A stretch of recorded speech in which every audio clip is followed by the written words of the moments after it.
السلام علیکم دوستو، ہمارا آج کا موضوع گفتگو اہل تشیع کے 12 امام ہیں۔ یہ 12 امام کون ہیں، ان کے نام کیا ہیں اور انہیں کس نے شہید کیا، یہ سب ہم آپ کو بتائیں گے۔ لیکن پہلے ایک بات کی وضاحت کرتے چلیں کہ اہل بیت کے یہ 12 ائمہ کرام صرف اہل تشیع کے نزدیک ہی معتبر نہیں، بلکہ اہل سنت بھی ان کا نام انتہائی ادب و احترام سے لیتے ہیں اور ان سے عقیدت بھی رکھتے ہیں۔ پہلی بات میرے ناظرین سنیں، یہ ائمہ اہل بیت جو ہیں یہ ہر مسلمان کے امام ہیں۔ واہ واہ واہ واہ۔ ان کو کسی ایک خاص گروپ کے کھاتے میں ڈالنا، یہ بتانا ہے کہ میرا ان سے کوئی تعلق نہیں، تو یہ ہر مسلمان کے لیے محترم۔ یہ جو 12 امام ہیں کسی اور کے ہوں گے، ہمیں اختلاف بھی نہیں ہے، ہم جھگڑا بھی نہیں کرتے ہیں، کسی کو منع بھی نہیں کرتے ہیں، لیکن اصل میں وہ ہمارے امام ہیں۔ اس کی وجہ یہ ہے کہ ہم اہل سنت و جماعت کی کتابوں میں ان اماموں میں سے جو پہلا امام ہے مولا علی سے مروی 25,000 حدیثیں ہیں۔ امام اہل سنت امام آلوسی بغدادی رحمت اللہ علیہ اپنی مشہور تفسیر روح المانی میں لکھتے ہیں کہ قطبیت کبریٰ یعنی ولایت کا مرکز ہمیشہ اہل بیت کے پاس ہوگا، اور اصل میں وہی قطب الاقطاب ہوں گی۔ اگر ان کے علاوہ کوئی قطب ہو تو وہ ان کا نائب ہوگا، اور یہ قطبیت کبریٰ اہل بیت کے مشہور 12 اماموں کو حاصل ہے۔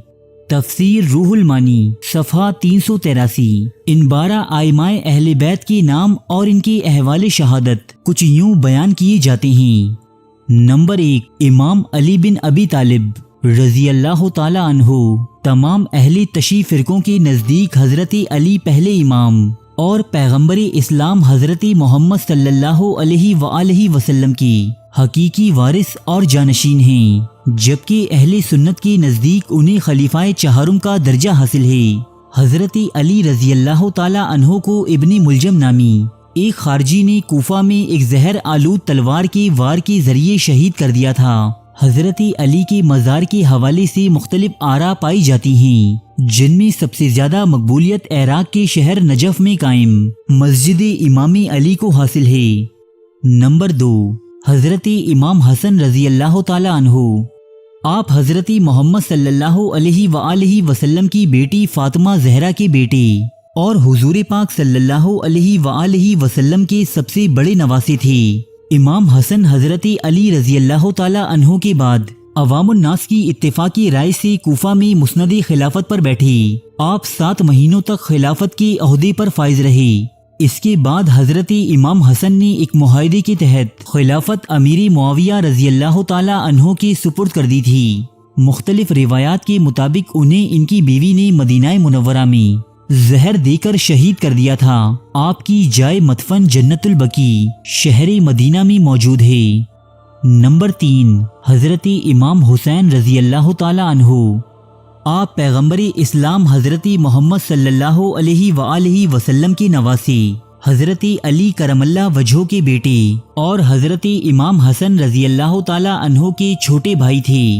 حضور اکرم صلی اللہ علیہ وآلہ وسلم کی ایک حدیث کے مطابق حضرت امام حسین اور آپ کے بھائی حضرت حسن رضی اللہ تعالی عنہم جنتی نوجوانوں کی سردار ہیں۔ یزید کی خلافت کی اہلیت کے خلاف کھڑے ہونے پر آپ کو آپ کے اہل خانہ سمیت واقعہ کربلا میں یزیدی فوجوں نے شہید کر دیا تھا۔ یہ تاریخ اسلام کا سب سے بڑا سانحہ ہے جس نے امت محمدیہ کو کئی حصوں میں تقسیم کر دیا تھا۔ آپ کا روضہ مبارک عراق کے ایک مقام کربلا میں موجود ہے۔ نمبر 4، امام زین العابدین علی بن حسین، جو امام زین العابدین کے نام سے مشہور ہیں، حضرت امام حسین کے صاحبزادے تھے۔ آپ سانحہ کربلا میں زندہ بچ جانے والے واحد مرد تھے۔ چونکہ اس وقت آپ شدید بیمار تھے، اس لیے اس جنگ میں حصہ نہ لے سکے تھے۔ آپ کو دیگر اسیران کربلا کے ہمراہ دمشق لے جایا گیا تھا۔ بعد ازاں آپ نے مدینہ میں مقیم رہ کر اپنی چند اصحاب کے ہمراہ خاموشی کی زندگی گزار دی۔ بعض روایات کے مطابق امام زین العابدین کی وفات زہر کے سبب واقع ہوئی، جو انہیں اس وقت کے خلیفہ ولید بن عبد الملک کے حکم سے دیا گیا تھا۔ آپ کی قبر مبارک بھی جنت البقیع مدینہ منورہ میں موجود ہے۔ نمبر 5، امام محمد باقر۔ آپ امام زین العابدین کے بیٹے اور حضرت امام حسین کے پوتے جبکہ حضرت امام حسن رضی اللہ تعالی عنہ کے نواسے تھے۔ شیعہ اور سنی دونوں ہی حضرات کے نزدیک امام محمد باقر اپنے دور کے بہت بڑے عالم اور فقیہ تھے۔ واقعہ کربلا کے وقت آپ کی عمر صرف 3 سال تھی۔ اہل تشیع کی روایات کے مطابق امام محمد باقر کو خلیفہ ہشام بن عبد الملک کے کہنے پر زہر دیا گیا تھا۔ آپ کا جائے مدفن بھی جنت البقیع مدینہ منورہ میں موجود ہے۔ نمبر 6، امام جعفر صادق رحمۃ اللہ علیہ۔ آپ اہل تشیع کے نزدیک چھٹے امام کی حیثیت رکھتے ہیں۔ حضرت امام جعفر صادق کی امامت تک اہل تشیع کے تمام ہی فرقے متحد نظر آتے ہیں۔ بعد ازاں آپ کے پیروکار کئی فرقوں میں تقسیم ہو گئے، جہاں ایک بڑی تعداد نے آپ کے بیٹے امام موسیٰ کاظم کو امامت کا حقدار مانا، وہیں بہت سے لوگ آپ کے بڑے بیٹے اسماعیل کی امامت کی حامی بھی نظر آئی، جبکہ کچھ نے محمد الفتح کو اپنا امام چنا۔ امام جعفر صادق ایک بہت بڑے فقیہ اور عالم دین تھے۔ اس شعبے میں امام ابو حنیفہ اور امام مالک بھی آپ کے شاگرد رہے ہیں۔ آپ مشہور کیمیادان جابر ابن حیان کے بھی استاد تھے۔ بعض روایات کے مطابق آپ کو عباسی خلیفہ المنصور کے حکم پر زہر دے کر قتل کیا گیا تھا۔ جائے تدفین آپ کی بھی مدینہ منورہ کی قبرستان جنت البقیع میں ہی موجود ہے۔ نمبر 7، امام موسیٰ الکاظم۔ امام جعفر صادق کی وفات کے بعد امام موسیٰ کاظم نے ان کی جگہ لی۔ آپ کے دور میں اہل تشیع کے کئی فرقے وجود میں آئی، جن میں سے آغا خانی اور مستعلی یعنی بہری آج بھی کافی مشہور ہیں۔ البتہ اثنا عشری شیعہ امام موسیٰ کاظم کو ہی اپنا 7واں امام تسلیم کرتے ہیں۔ امام موسیٰ کاظم نے اپنے دور میں مریدوں کا ایک باقاعدہ نظام بنایا، جو مشرق وسطیٰ اور خراسان میں اہل تشیع سے خمس وصول کرتے تھے۔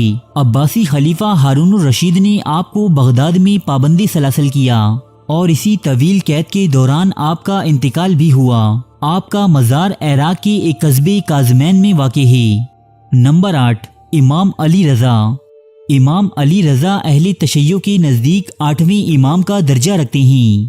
آپ اپنے دور کے ایک بہت بڑے عالم و فقیہ تھے، جو مسلم اور غیر مسلم سبھی سے مناظروں میں بے انتہا مشہور تھے۔ آپ کے دور کے عباسی خلیفہ مامون الرشید نے عوام الناس میں مقبولیت پانے کے لیے آپ کو اپنا ولی عہد نامزد کیا، لیکن جب اس نے امام علی رضا کی مقبولیت کو 2 چند ہوتے ہوئے دیکھا تو خود ہی انہیں خاموشی سے زہر دے کر شہید کروا دیا۔ آپ کا مزار ایران کے شہر مشہد میں موجود ہے۔ نمبر 9، امام محمد تقی۔ آپ اہل تشیع کے نزدیک 9ویں امام کا درجہ رکھتے ہیں۔ آپ کا نکاح عباسی خلیفہ مامون الرشید کی بیٹی ام الفضل سے اس وقت ہوا کہ جب آپ کے والد امام علی رضا کو مامون الرشید کی جانب سے اپنا ولی عہد سلطنت نامزد کیا گیا تھا۔ اپنے والد کی وفات کے بعد آپ واپس اپنے اہل و عیال کے ہمراہ شہر مدینہ میں آ کر مقیم ہو گئی۔ آپ اپنے اسلاف کی مانند ایک درویش صفت انسان تھی، جبکہ آپ کی زوجہ ام الفضل ایک بادشاہ کی بیٹی ہونے کی وجہ سے انتہائی تسک و احتشام میں پلی بڑی تھیں۔ انہیں یہ غربت و تنگ دستی راس نہ آئی، اور انہوں نے کئی مرتبہ اپنے والد مامون الرشید سے اپنے احوال کی شکایت بذریعہ خطوط کی۔ مامون نے اپنی بیٹی کے ان خطوط پر کوئی رد عمل ظاہر نہ کیا۔ البتہ کچھ روایات کے مطابق مامون کے بعد بننے والے خلیفہ المعتصم نے امام محمد تقی کو انہی کی بیوی ام الفضل کے ہاتھوں زہر دلوا کر قتل کروا دیا تھا۔ نمبر 10، امام علی نقی۔ آپ امام محمد تقی کے فرزند اور اہل تشیع کے نزدیک 10ویں امام تسلیم کیے جاتے ہیں۔ آپ نے اپنی زندگی میں بہت سے آلام و مصائب برداشت کیے۔ آپ نے اپنی امامت کا بیشتر حصہ عباسی حکمرانوں کی نظر بندی کے دوران گزارا، اور اسی نظر بندی کے دوران عراق کے شہر سامرا میں آپ کا انتقال ہوا۔ آپ کی تدفین اسی گھر میں کی گئی جہاں آپ رہائش پذیر تھی، جو آج مسجد العسکری کے نام سے معروف ہے۔ نمبر 11، امام حسن عسکری۔ امام حسن عسکری اہل تشیع کے نزدیک 11ویں امام ہیں۔ ان کی زندگی کا بڑا حصہ ان کے والد امام علی نقی کی وفات کے بعد عباسی خلیفہ المعتمد کی جانب سے لگائی گئی پابندیوں میں گزرا۔ آپ کے پیروکاروں کی بڑھتی ہوئی تعداد اور ان کی قوت کی وجہ سے بھی امام حسن عسکری پر عباسی خلفاء کی جانب سے بہت زیادہ پابندیاں لگائی گئیں۔ اہل تشیع کی مختلف روایات کے مطابق امام حسن عسکری کو خلیفہ المعتمد کی جانب سے زہر دے کر قتل کیا گیا تھا۔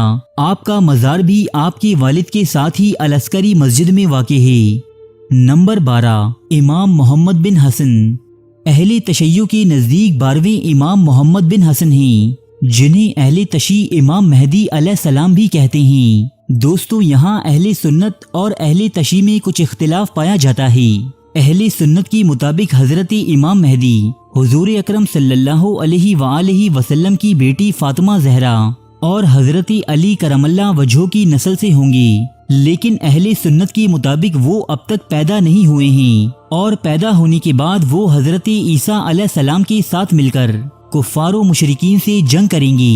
جبکہ شیعہ عقیدے کے مطابق امام محمد بن حسن ہی امام مہدی ہیں، اور وہ اس وقت غیبت کبریٰ میں ہیں، اور یہ قیامت کے نزدیک ظاہر ہوں گے۔ دوستو، یہ تھے اہل بیت کے وہ 12 ائمہ کرام جنہیں دنیا کے ہر کونے میں بسنے والا مسلمان عقیدت و احترام کی نگاہ سے دیکھتا ہے۔ دوستو، ہم نے اس ویڈیو میں کوشش کی ہے کہ اہل تشیع اور اہل سنت دونوں ہی کے عقائد یہاں بیان کیے جائیں، لیکن اس کے باوجود انسان خطا کا پتلا ہے۔ اگر اس ویڈیو میں کہیں کوئی بھول چوک رہ گئی ہو تو ہم پیشگی معذرت کے طلبگار ہیں۔ ارے فرینڈز، 1 منٹ، آپ ایسے ہی جا رہے ہیں؟ اتنی محنت سے ویڈیو بنائی ہے، ایک لائک تو بنتا ہے نا؟ اور دوسرا یہ کہ آپ ہمیں اتنی بڑی دنیا میں دوبارہ کیسے ڈھونڈیں گے؟ تو اس کا حل یہ ہے کہ آپ ہمارے چینل کو سبسکرائب کر لیجئے اور اس بیل کے آئیکن کو کلک کر دیجئے۔ اس طرح ہمارے آنے والی تمام ویڈیوز آپ تک پہنچتی رہیں گی۔ ارے ڈریے مت، یہ بالکل فری ہے۔